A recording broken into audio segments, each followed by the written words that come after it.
नजमुल साकिब साहब, जो हमारी आज की टैगलाइन भी है, मैं यही सवाल आपसे करना चाहूँगा कि तरक्की ज़्यादा ज़रूरी है या मकबूलियत ज़्यादा ज़रूरी है। इसमें एक चीज़ और ऐड कर देता हूँ कि क्या कबूलियत भी ज़्यादा ज़रूरी है?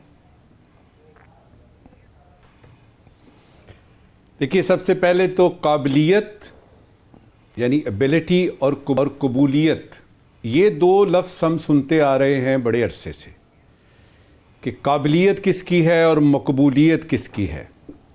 मैं हैरान होता हूँ कि माकूलियत की बात नहीं होती, काबिलियत की बात नहीं होती। देखिए, काबिलियत जो है ना, वो बड़ी ज़रूरी है। इससे पहले कि आप मकबूल हों या आप, इससे पहले कि ये चीज़ बहुत मुश्किल हो जाए, इसको आसान करते हैं। देखिए, तरक्की जो है ना बड़ी ज़रूरी है, लेकिन अवाम की खुशहाली भी ज़रूरी है और अवाम का हुकूमत से खुश होना भी ज़रूरी है। कॉज एंड इफ़ेक्ट की बात है ना।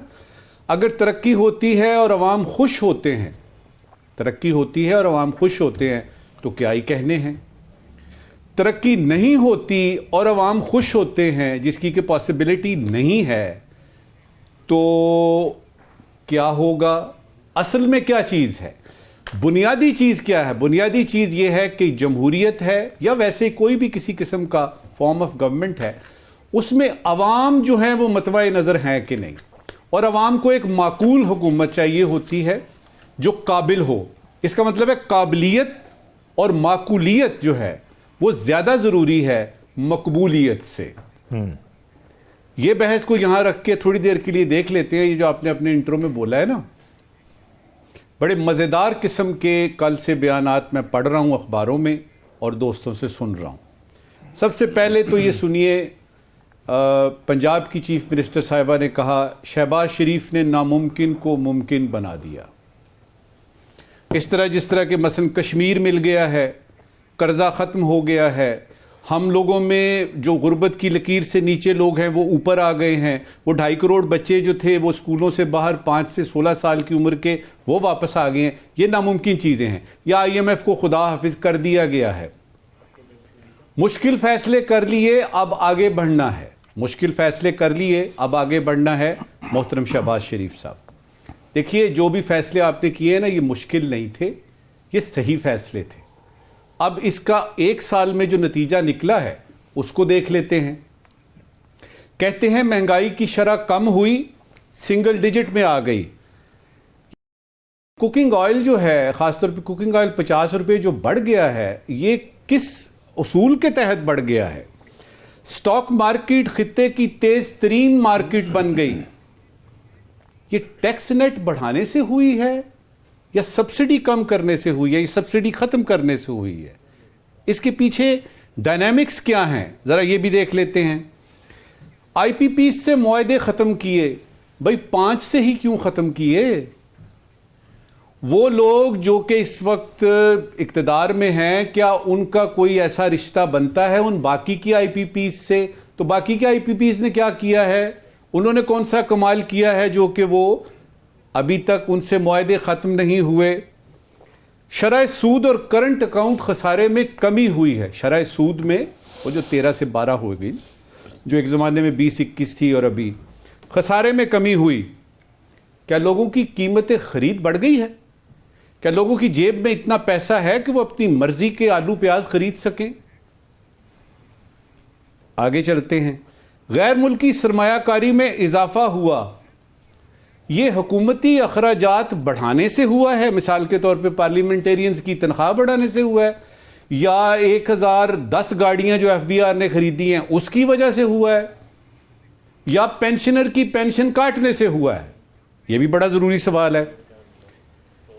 गुर्बत की लकीर से कितने लोग ऊपर आए हैं, यह भी एक सवाल है जिसका कि जवाब कहीं पे भी इस पूरी तकरीर में नजर नहीं आता।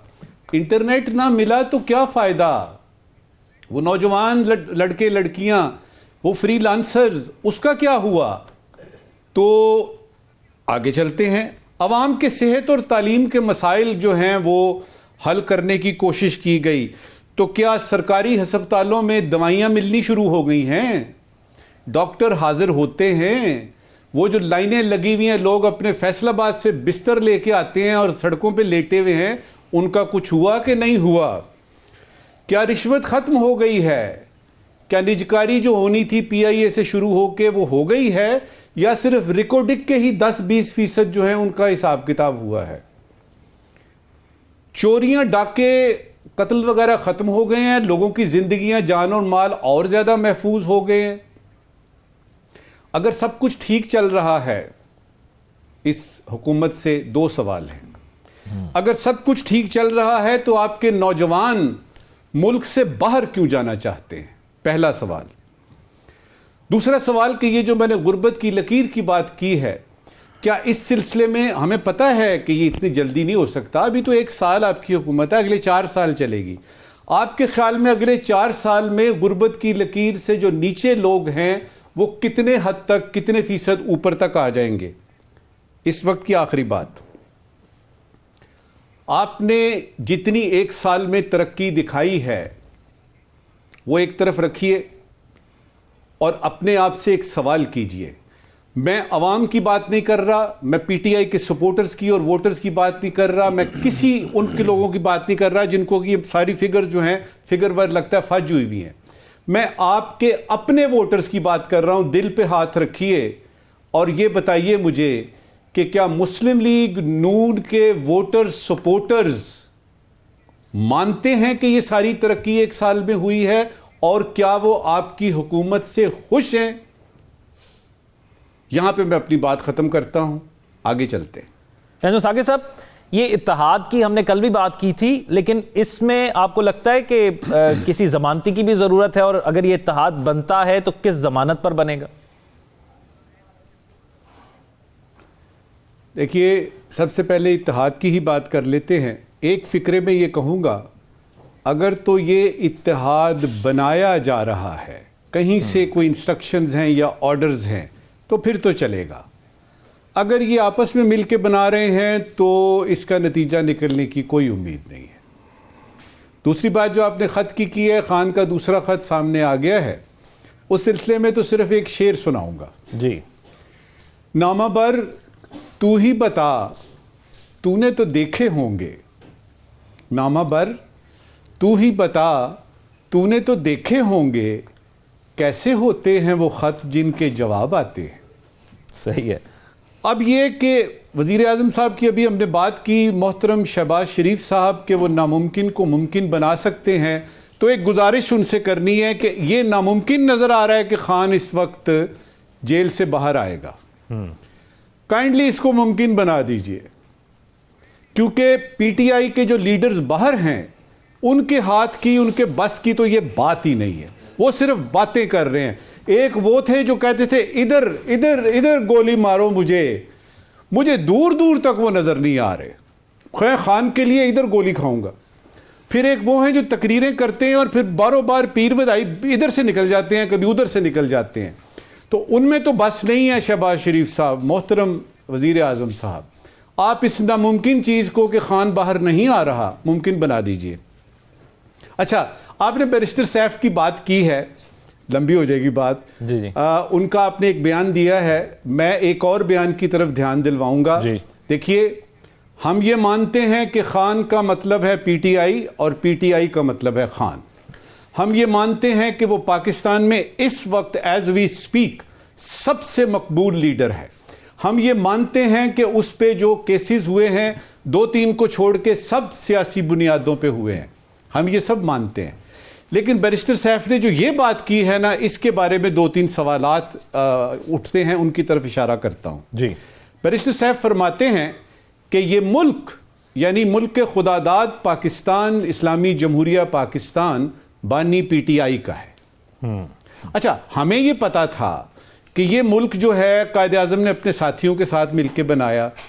हमें ये पता था कि आईने पाकिस्तान के पहले सफ़े पे लिखा है कि हाकमियत अल्लाह की है। हमें ये पता था कि ये मुल्क पाकिस्तान जो है ये पाकिस्तान के अवाम का है। हमने माना कि बहुत मकबूल लीडर है, हमने माना कि वो कमाल के शख्स हैं और उनके हौसले और हिम्मत की दाद जो है वो तारीख भी देगी। लेकिन ये कहना कि ये मुल्क ही उनका है, ये थोड़ी सी ज़रा एग्जैजरेशन हो गई। इसको हम उर्दू में मुबालगा आराई कहते हैं। देखिए, अगर तो ये मुल्क उनका है, थोड़ी देर के लिए मान लेते हैं, वो जेल में क्यों है? भाई जिसका मुल्क है ये, वो तो जेल में है। तो मुझे कुछ समझ नहीं आई इस पैराडॉक्स की। अपनी बात आखिरी करता हूं इस वक्त की। 3 सच हैं जो मानने पड़ेंगे अगर आप हिकमत अमली की बात कर रहे हैं। पहला सच, यानी पीटीआई की अगर हिकमत अमली नई क्या होनी चाहिए, उसके लिए 3 सच मानने बड़े जरूरी हैं। पहला सच, खान पाकिस्तान का एक मकबूल तरीन लीडर है, सच है। दूसरा सच, सियासत अगर सच की बुनियाद पे होती, सियासत अगर सच की बुनियाद पे होती तो पाकिस्तान इस वक्त एशियन टाइगर्स में से एक टाइगर होता, यह भी सच है। तीसरा और आखिरी सच, इस वक्त एज वी स्पीक पाकिस्तान में मरकज में वजीर आजम जो हैं वो इमरान खान नहीं हैं, वो शहबाज शरीफ साहब हैं। अब इन तीनों सच को अगर आप सामने रखेंगे तो आपको हिकमत अमली बनाने में आसानी होगी। और वो क्या है? Ground realities, ground realities, ground realities. हकीकत को देखिए और फिर देखिए कि